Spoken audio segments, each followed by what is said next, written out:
Welcome back on 8:38 this Friday morning. Between all the football this weekend, it may be hard to carve out some time at the movie theaters, but if you do, you can catch an all-time classic re-released in theaters, plus so much more. Joining us now with his box office picks for the weekend, NOLA.com Times Picayune movie critic Mike Scott. Good morning, Mike. Thanks for joining us. Thank you. Yeah, okay. So a pretty busy weekend at the theaters and some pretty cool releases. Yeah, I keep saying if there's a theme for this week's releases, it's in a word, it's weird. There's a lot of weird movies out there that can be good. It can be bad though. Okay. Now start us off with this one with Robin Wright. You say just a little weird, a little out there. Yeah, it's called The Congress, and it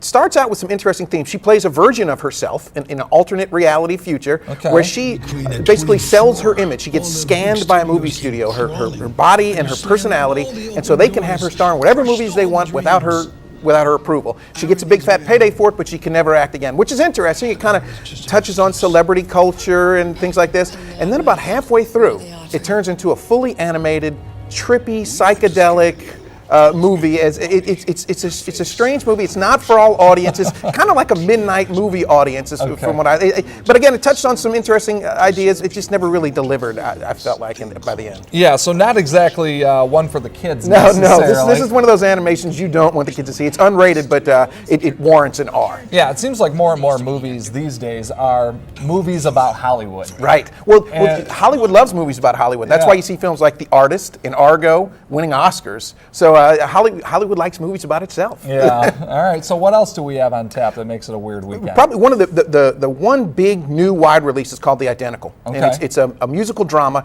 sort of inspired by the story of Elvis Presley, but it's not really. It's Elvis-ish, is what I say in my review. Okay. It tells the story of a pair of twins born in the 1930s.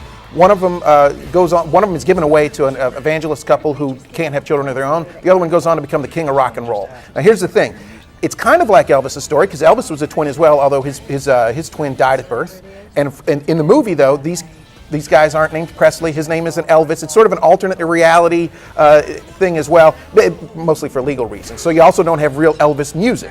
And so it's hard to wrap your arms around it. It's an ambitious idea. Again, it really didn't click. I found it actually to be kind of laughable in a few places for the wrong reasons. This is another one that could work its way into the midnight movie rotation, but for all the wrong reasons. Okay, yeah, without the Elvis music, right, it really wouldn't make the whole thing complete. Yeah, exactly. And Elvis obviously starred in a ton of movies himself. Absolutely, so seeing him, kind of portrayed might be a little different. Exactly. Okay, and then the re-release of Forrest Gump. Forrest Gump, the big re-release. It's 20 years it's been since it was in theaters, so it's landing this week on IMAX screens. They've kind of rejiggered it for IMAX release, and so folks who loved that the first go-round can go ahead and see that again. That's one that I've loved for many go-rounds. Yeah, as many times as you see it. I saw it several times in the theaters, own it on DVD. It's on cable all the time. And quoted extensively. Yes, indeed. Yes, indeed. Just a lot of fun. And Robin Wright in that movie, too. Robin Wright in that one as well. Yeah, that one really takes folks through a trip back in time. Yeah, right on. That's great.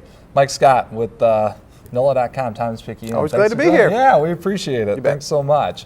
Well, Who-Dats don't have to wait until Sunday to cheer on their Saints. We get a tasty preview of what you can find at a party kicking off this evening in downtown New Orleans. You won't want to miss that. Stay tuned.